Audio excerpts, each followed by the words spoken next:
Sino ba ang tunay na Kristiyano? Ang Biblia po ay mayroong maliwanag na pagtuturo kung sino ang tunay na Kristiyano. Ganito ang mababasa sa unang Juan 2:4. Sa The Living Bible, sa saling Filipino po, ganito ang nakasulat. Maaaring sabihin ng isang tao, ako ay isang Kristiyano. Ako ay nasa daan patungo sa langit.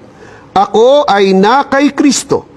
Ngunit kung hindi naman niya ginagawa ang iniuutos sa kanya ni Kristo na gawin niya, siya'y isang sinungaling.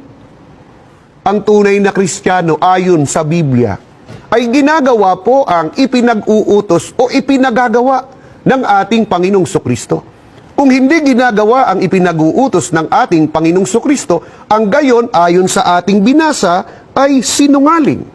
Sa makatwid, hindi po totoong Kristiyano, kahit pa magpakilala siya na kay Kristo siya o Kristiyano. Kaya sa bahaging ito ay tinatawagan po natin ng pansin ang mga taong nagpapakilalang sila raw ay Kristiyano. Marapat ay tiyakin po muna nilang isinasagawa ba nila ang ipinag-uutos ng ating Panginoong Hesukristo? Halimbawa po ay itong mababasa sa Juan, sa 10:14, 7 at 9, sa Revised English Bible, sa saling Filipino, ganito ang pagtuturo. Ako ang mabuting pastor. Nakikilala ko ang sariling akin, at ang sariling akin ay nakikilala ako. Kaya muling nagsalita si Jesus.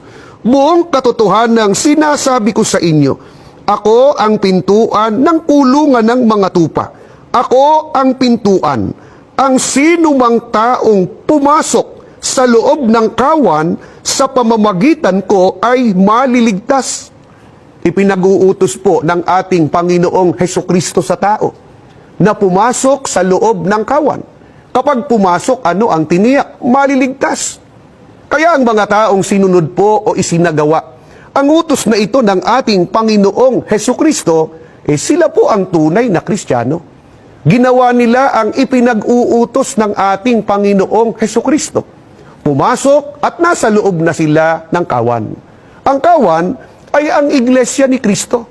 Gaya ng itinuturo dito sa Gawa 20:28. Sa Lamsa Translation, sa saling Filipino, ganito po ang mababasa.